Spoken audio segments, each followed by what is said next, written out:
Salut à toutes et tous, j'espère que vous allez très bien. On va pas perdre trop de temps dans cette introduction parce que dans les vidéos actualités, pas mal de choses à dire. À Saint-Etienne bien évidemment, on connaît la date du troisième match de Ligue 2 des Verts face à Grenoble.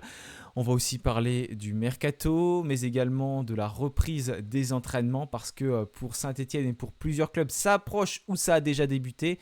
Et bien sûr, donc on parle aussi des autres clubs de Ligue 2 avec le mercato qui avance et plusieurs clubs qui se renforcent. Avant de commencer la vidéo, comme d'habitude, n'oubliez pas de vous abonner, de la liker, et puis nous on se retrouve juste après le générique.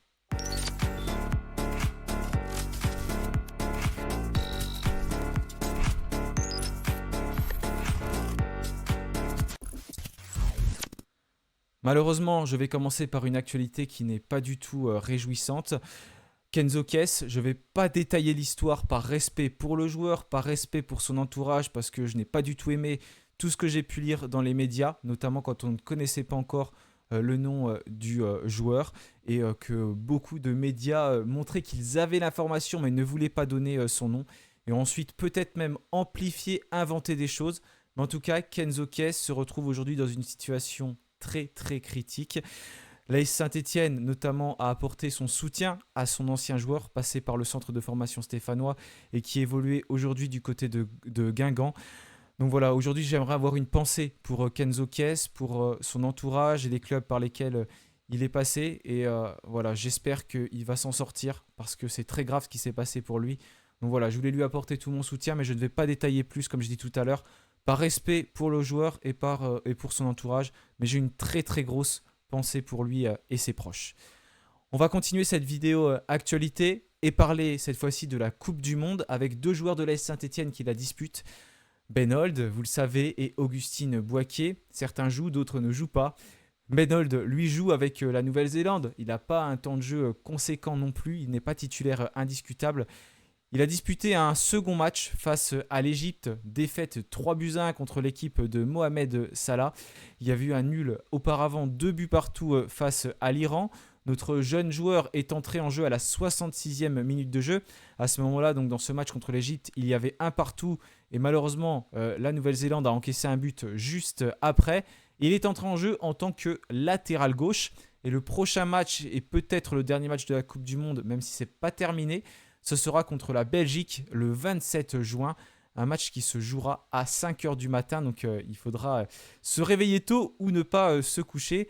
Mais c'est encore jouable malgré tout parce qu'ils ont un point au classement. La Belgique a raté aussi son entame de Coupe du Monde et possède 2 points. Donc ce sera un match qui sera forcément déterminant. Pour Augustine Boisquier, sa nation a joué ce 23 juin à 22h. C'était contre l'Angleterre. Donc le Ghana a fait un beau score face à cette équipe anglaise qui fait partie des favoris du mondial. 0-0, mais Augustine Boisquier n'a encore pas pris part à la moindre minute de ce mondial. Et le prochain match donc pour l'équipe d'Augustine Boisquier, ce sera contre la Croatie, une rencontre qui se déroulera donc face à l'équipe de Luka Modric le 27 juin à 3h du matin. Donc pareil, il va falloir ne pas se coucher ou se réveiller très tôt pour suivre cette rencontre. Voilà pour l'actualité Coupe du Monde. Maintenant, continuons avec le mercato du côté de Saint-Etienne. Je vous avais évoqué, donc je ne vais pas reparler pendant longtemps de Sohaib Nahir. Je le présenterai plus en détail s'il signe à Saint-Etienne, bien évidemment. Mais voilà, il y a plusieurs médias comme l'Armor et l'Argoa qui annonçaient que le défenseur central droitier de 24 ans était pisté par Saint-Etienne et d'ailleurs que c'était en bonne voie, lui qui est passé par Montfermeil. Montfermeil, on sait que c'est un club qui est aussi partenaire de l'AS Saint-Etienne, mais il joue actuellement du côté de Guingamp. Il est passé par Toulouse et il a notamment quelques sélections avec l'Algérie, même s'il n'a pas disputé la Coupe d'Afrique des Nations et la Coupe du Monde. Là, on en apprend un petit peu plus et normalement, ça devrait se concrétiser pour lui. Attention, dans ces vidéos actualités, je ne donne que les sources les plus fiables. Et là, c'est une information de Ouest France, donc un média très fiable. Et c'est un joueur qui serait donc en bonne voie pour venir à Saint-Etienne, d'autant plus que lui aurait aussi donné son accord. Il a l'envie de rejoindre le club et on se dirigerait vers un contrat de 4 ans, lui qui est d'ailleurs relié avec ce club de Guingamp jusqu'en 2027. Saint-Etienne avait déjà tenté une approche précédemment en vain. Guingamp réclamerait autour de 2 millions d'euros. Saint-Etienne essayerait de baisser le prix à 1,7 million d'euros. Donc voilà, on serait confiant en tout cas pour que ça se fasse dans les prochains jours. Ça, c'est ce que j'ai lu sur Evect. Donc à surveiller, mais normalement, Souhaim Nahir, défenseur central droitier qui peut jouer aussi axe gauche, devrait être la première recrue de Saint-Etienne. Lui qui avait d'ailleurs eu une grosse blessure en début de saison avant de jouer pas mal de minutes avec cette équipe guingampèse. On aura l'occasion d'en reparler bien sûr si c'est officialisé. Mais à l'heure actuelle, toujours pas d'officialisation du côté de Saint-Etienne. Alors que l'année dernière, au même moment, il y avait déjà eu des recrues d'annoncés. Donc à voir, on a pour l'instant changé de coach, c'est la première recrue. Et on aura sa présentation normalement dans une semaine, le 1er juillet, lors de la reprise des entraînements de l'AS Saint-Etienne. Voilà, justement, on va parler de la reprise parce qu'on en sait un petit peu plus. Il n'y aura pas de stage au Chambon sur Lignon. Je crois que je vous en avais parlé dans la vidéo précédente. Ça faisait un petit moment qu'on y allait là-bas dans ces installations. Mais pourquoi ne pas se rendre au Chambon sur Lignon? Ils ont l'habitude d'intégrer des groupes professionnels. Voilà, c'est leur habitude. Ils vont d'ailleurs en accueillir d'autres. Je dis intégrer, d'accueillir des groupes professionnels. Et justement, c'est l'hôtel Bel Horizon qui accueille tout ça. Et son propriétaire, Guillaume Chazot, s'est exprimé dans Le Progrès et évoqué notamment le fait qu'il n'accueillerait pas Saint-Etienne cette saison. Et je vais citer ses propos. « Nous ne sommes pas fâchés, bien au contraire, ils ont toujours envie de venir.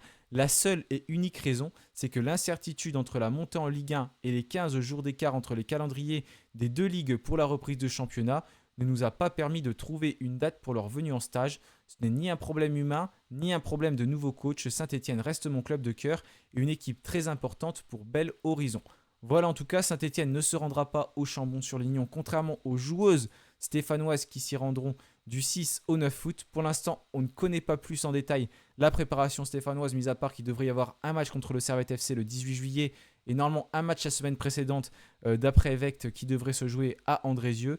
Mais pour l'instant, pas d'autres informations. On en saura peut-être plus la semaine prochaine et lors du retour des Verts le 1er juillet, où vous avez peut-être aussi vu, et j'en ai parlé dans la dernière vidéo, Mahmoud Jaber a lui repris les entraînements la semaine dernière. Il est revenu plus tôt, lui qui était blessé en fin de saison. Des équipes ont, elles, déjà repris le chemin des terrains d'entraînement. Parmi elles, le Pau FC qui a repris ce lundi 22 juin. Guingamp a repris le 23 juin. Nantes et Reims, on en parlera dans cette vidéo, ont repris ce mercredi. Rodez et Metz vont eux reprendre jeudi. Et Dunkerque va reprendre cette fin de semaine le 26. Et ensuite, plusieurs autres clubs vont reprendre la semaine prochaine, comme Clermont, on en parlera dans quelques instants. Dijon, Laval, Sochaux et puis Saint-Etienne qui reprendra ses entraînements en dernier le 1er juillet. L'année dernière, je crois qu'on avait repris les premiers. Ça faisait déjà une semaine, quasiment 5 jours. Je crois que c'était le 19 juin, si je ne dis pas de bêtises, qu'on avait repris les entraînements. Voilà, l'objectif, c'est de préparer au mieux cette saison. On aura environ 5 semaines. Reprise du championnat, je le rappelle, le 8 août sur la pelouse de Sochaux. Donc, ce sera à l'extérieur pour commencer avant de recevoir 2 fois consécutivement. D'ailleurs, j'ai vu des photos, le stade Geoffroy Guichard qui se prépare. Je rappelle que cet été, il y a des gros travaux qui sont organisés, notamment dans la réfection de la pelouse. Et là, c'est en cours. Donc, c'est pour ça qu'on a demandé à reprendre pas à domicile lors de la première journée. On terminera bien à la maison. Mais en tout cas, on va recevoir lors de la deuxième et la troisième. Ce sera face à Grenoble, dans un stade Geoffroy Guichard qui sera une nouvelle fois amputé de ces 2 copes. Ce sera le cas contre Clermont, mais aussi contre Grenoble. Et ce sera une rencontre qui va se disputer le samedi 22 août à 20h, comme on en a l'habitude. Mais cette saison, on va peut-être plus partager les affiches avec le FC Nantes, ce sera à surveiller. Et d'ailleurs, Sportune qui a sorti une information très intéressante. Saint-Etienne disposait des 23 meilleures audiences TV cette saison en Ligue 2, ce qui est tout simplement énorme. Et on comprend pourquoi on était les derniers programmés par Beansport, le samedi programmé par Beansport à 20h. Et d'ailleurs, le même média a sorti que 1 demi-million, c'était la recette par match de Saint-Etienne à chaque fois qu'on jouait à domicile. Donc ça fait pas mal d'argent. À la fin d'une saison, ça fait environ 8 millions d'euros, ce qui n'est bien évidemment pas négligeable. Et les huis clos, forcément, ça aura un impact parce qu'il va y avoir du monde, j'imagine, encore cette année à Geoffroy Guichard. Et d'ailleurs, n'oubliez pas, la campagne d'abonnement est lancée. Tout le monde peut désormais s'abonner. Donc n'hésitez pas à prendre un abonnement. Si vous en voulez un pour cette saison, c'est plus compliqué dans les COP parce qu'il faut les renouveler ou alors connaître quelqu'un qui se désiste. Sinon, les abonnements sont ouverts, notamment en corner famille et en tribune Henri Point. Voilà pour les actualités concernant l'AS Saint-Etienne. Peut-être que j'en ai oublié parce que je vous avoue, pareil, je rentre du travail, j'essaye de trouver le plus d'actualités possible à chaque fois, le matin avant de partir, le soir en rentrant, et ne pas en oublier, surtout bien vérifier, bien recouper les sources. Et pareil pour la Ligue 2, je ne peux pas tout évoquer ce qui se passe. J'essaye d'en trouver le plus possible et les plus importantes, les plus intéressantes. Et je fais attention à ce que j'évoque. Je ne parle que des médias les plus fiables. Donc il y aura plein de rumeurs de transfert que vous n'allez pas voir. Je cite les médias que je connais, que je connais les personnes qui y travaillent, ou alors je sais que c'est des médias qui sont fiables, à qui on peut faire confiance. Et même si l'information ne venait pas à se vérifier, je sais que ça aurait été la vérité parce que c'est sorti là-dessus, mais tout n'aboutit pas. Et ça, on le voit lors des mercatos précédents. On va parler du Clermont Foot parce que le club qui va être vendu est donc notamment racheté par un ancien directeur général de l'AS Saint-Étienne, monsieur Stéphane Tessier. En tout cas, il fait partie des personnes qui vont rentrer dans le capital de Clermont. Il est passé par Saint-Étienne entre 2010 et 2015. Il y a un accord avec Coresport, alliance détenue par Proprio Suisse Amé Schaeffer, et ABL Finance détenue par Tessier. Il y aura une cession de 94,33% des parts du Clermont Foot 63 qui est donc passé devant la DNCG. A priori, ça s'est bien passé pour eux. Donc, d'après ce que j'ai pu lire ensuite, les premières informations venaient du Progrès. Et ensuite, pour compléter, il y a des informations de l'équipe parce qu'un coach est recherché, Grégory Proman qui quitte le club et Clermont Foot qui cherche son successeur. Des noms étaient évoqués comme Laurent Batles, qui a déjà dirigé le coach jusqu'en avril 2025 de mémoire. Donc l'équipe qui a sorti cette information, et ça pouvait être l'un des favoris pour revenir. Mais ensuite, il y a d'autres noms qui sont sortis, notamment La Montagne et l'équipe, qui ensuite ressortent un autre nom qu'on le connaît bien dans ce championnat de Ligue 2. C'est monsieur David Guillon, et qui devrait vraisemblablement être celui qui va signer du côté du Clermont Foot. J'espère que ce n'est pas officiel quand je tourne cette vidéo, mais ça devrait être David Guillon, le futur coach de Clermont pour cette nouvelle saison de Ligue 2. Voilà pour les actualités de nos voisins clermontois. Un autre club se renforce, Nancy, qui a officialisé l'arrivée d'Eliodino Tavares, un joueur de 21 ans qui vient de Guingamp, de la réserve, qui est un défenseur central. Donc, d'ailleurs, Nancy a repris les entraînements, comme je dis tout à l'heure, ce lundi. Et selon l'Est républicain, Ilyes Ousni, joueur âgé de 21 ans, il va arriver à Nancy. C'est une signature de 3 ans et je crois que ça va être officialisé. Là, j'ai lu dans pas mal de médias. C'est un attaquant qui est passé par le PSG et qui sort de deux prêts assez difficiles à Al Sadd au Qatar et Le Havre. C'était en 2023 et 2024. Il a plus du tout joué avec les U23 du Paris Saint-Germain depuis. Je rappelle que le PSG n'a plus de réserve à son championnat propre avec Angers notamment. Voilà, en tout cas pour ce jeune défenseur central qui va rejoindre le club nancéen. J'essaie d'aller assez vite dans les actualités parce qu'il y en a pas mal. C'est un peu un flash, on évoque tout. Grégory Poirier, donc l'ancien coach du Red Star, a quitté le club. Selon La Montagne, il y aurait plusieurs clubs dessus, notamment Dunkerque, voire même Clermont. Mais c'est David Guillon qui devrait rejoindre le club du Clermont Foot. Et celui qui va prendre sa succession, c'est Damien Périnel, ex-adjoint de Monaco, donc d'Adilter, qui était arrivé en fin de contrat et qui le remplace. C'est son premier véritable rôle en équipe 1 à 42 ans. Donc voilà pour la nouvelle aventure que va tenter Damien Périnel du côté du Red Star. Maintenant, on va passer à Nantes. Nantes qui renforce son staff. Je rappelle qu'il y a eu l'arrivée de Michel Derzakarian. C'est bien, ça me permet, ces vidéos actualités, de mieux retenir parce que je dis toutes les actualités. Mais là, vu que je les note et vu que je vous l'ai dit, je les ai bien en tête. Donc Nantes qui s'était renforcé avec Michel Derzakarian et notamment Vittorino Hilton dans son staff. Et selon la Nouvelle République, on se renforce encore avec cette fois-ci un ancien préparateur physique de Niort, Romain Faure, qui rejoint le club. Il était à Caen la saison dernière. Et Nantes qui a d'ailleurs annoncé sa première recrue officielle comme joueur. Il s'agit de Willity Younoussa, qui est un milieu de terrain de 24 ans, qui arrive libre de Rodez. C'est un profil qui est assez explosif. Il est passé par Dijon en 2020-2022 et Rodez donc de 2022 à 2026. Il connaît très bien ce championnat de Ligue 2. 25 matchs la saison passée, 141 au total, donc entre Dijon et Rodez, avant que Dijon ne descende dans National. C'est à partir de ce moment-là qu'il a quitté le club. Il a 2 sélections également avec le Cameroun. Il avait été blessé en début de saison dernière au niveau du bassin et ensuite il a beaucoup joué au milieu de terrain du côté de Rodez. Une autre recrue, cette fois-ci, c'est assez atypique. C'est un joueur qui a signé du côté de Pau. C'est Axel Bamba, défenseur central âgé de 26 ans, qui était à l'essai ces derniers mois. Voilà, et c'est pas lui la recrue atypique, pardon, c'est un autre joueur. Et c'est avec les The Voice du foot, remporté par Tom Sattel, 21 ans. Donc les The Voice du foot, c'était un concept qui a été lancé par Valentin Liénard, qui a sélectionné 30 de ses abonnés avec l'objectif de gagner un contrat pro. Voilà, celui qui a remporté, ce n'est pas n'importe qui va rejoindre Pau, puisqu'il est passé par le centre de formation de Strasbourg notamment. Il était déjà pro, hein, d'ailleurs il avait signé là-bas, mais il était atteint d'une méningite à l'âge de 18 ans seulement. Donc ça a été une étape très difficile pour lui, d'après ce que j'ai pu lire, et je m'en doute bien évidemment. Et il jouait l'année dernière en National 2 dans le club d'Agno, et là il va relever un nouveau challenge en rejoignant le club de Ligue 2, donc le Pau FC. Donc Tom Sattel qui se lance dans une nouvelle aventure, et donc une autre recrue après Axel Bamba, et bien évidemment Brice Maubleu qui avait rejoint le club.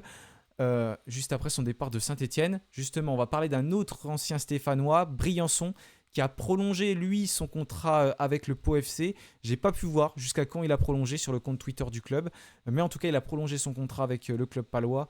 Peut-être qu'il arrivait en fin de saison à l'échéance de ce contrat. Et d'ailleurs, il était diplômé par un diplôme lancé par l'UNFP. Je sais pas trop pourquoi c'était, mais il a obtenu aussi un diplôme, Anthony Briançon. Donc, félicitations à lui. On va le retrouver à Pau en Ligue 2 cette saison. Continuons avec les anciens Stéphanois. Jules Mouton, on avait annoncé son départ dernièrement. Lui qui est donc passé par Saint-Etienne durant de nombreuses saisons. Lui qui est originaire de Saint-Etienne. Le frère de Louis Mouton qui joue à Angers. Renforce la réserve cette fois-ci de Grenoble. Donc après être passé par la réserve de Saint-Etienne, ce sera du côté de Grenoble qui va se tourner. Il ne va pas partir très loin. Mais ce sera dans un premier temps pour renforcer leur réserve. Après, peut-être qu'il pourra prétendre avoir une place dans le groupe professionnel à surveiller. Donc, bonne chance à Jules Mouton dans ce nouveau challenge. Allez, il ne reste pas beaucoup. C'est épuisant, mais il y a beaucoup de choses à dire. C'est intéressant. D'ailleurs, dites-moi si ça vous intéresse toujours de parler des actualités de la Ligue 2, mais je trouve que c'est bien parce qu'on parle de Saint-Etienne. Et là, il n'y a pas grand-chose à dire. Il n'y a pas trop de vidéos à faire. Donc, ça me permet de faire un récap. Et je trouve que c'est bien d'être au courant de ce qui se passe un petit peu partout. On va parler d'un de nos concurrents directs pour la montée. Reims qui a donc repris ses entraînements ce mardi 24 juin selon l'hebdo du vendredi qui fait un point d'ailleurs sur la situation du club avec des départs déjà actés, on en a parlé. Ewen Jawen, le gardien qui a rejoint Newcastle pour un montant de 20-25 millions d'euros. Abdul Koné, Leipzig, Patrick Zabi, le Paris FC, Alexandre Liero, Grenoble, Yacine Bentab, Nantes, c'est un retour de prêt, ainsi que Maxime Bussy et Nicolas Palois qui sont arrivés en fin de contrat. Et il y a une recrue qui est arrivée, c'est Dawada Guino, un latéral gauche âgé de 23 ans. Donc ça a été officiellement annoncé par le club. Et un autre qui pourrait arriver, c'est Youssef El Kachiti, qui est un avant-centre qui joue au NEC Nimeg. Voilà pour les informations concernant Reims. Ensuite, on va continuer avec un autre club. Je suis en train de regarder parce que je ne sais plus ce que je suis en train de dire. Ah oui, Laval, pardon. Laval qui annonce l'arrivée du défenseur central sénégalais Aboubacar Lo. Donc un défenseur qui est âgé de 26 ans. Il vient d'Amiens, il jouait à Amiens la saison précédente. Il a joué 25 matchs avec le club qui est descendu en Ligue 3. Il est aussi passé par Metz, donc il a déjà un certain bagage derrière lui, notamment dans ce championnat de Ligue 2. Et enfin la DNCG avec plusieurs clubs qui ont validé en Ligue 1, Nice, Strasbourg. Il y a Nancy qui a validé également. Monaco, il y a un encadrement de la masse salariale et Marseille en sursis. Ils sont dans l'attente d'éléments complémentaires pour le club marseillais. Voilà en tout cas pour les informations que je pouvais donner. Et si, juste une dernière information que je viens de voir. Issam Bouanan, joueur de Châteauroux, donc c'est un milieu âgé de 23 ans, et Kouroufia Kébé, âgé de 20 ans, milieu défensif d'Orléans, devrait signer du côté de Nancy. Donc c'est une information que j'ai lue sur Foot Mercato. Voilà, pas mal d'actualités comme je disais tout à l'heure évoquées. On arrive comme d'habitude à 20 minutes de vidéo, donc je vais me dépêcher de conclure. Merci pour votre fidélité, restez au frais parce qu'il va faire encore chaud quelques jours. D'ailleurs ça pourra avoir un impact sur la reprise de certains clubs dont Saint-Etienne. Il devrait faire moins chaud la semaine prochaine, donc tant mieux. Et puis on va tenter d'en savoir un petit peu plus sur notre programme estival. Merci à tous, je vous souhaite une excellente fin de semaine et bien sûr allez les Verts.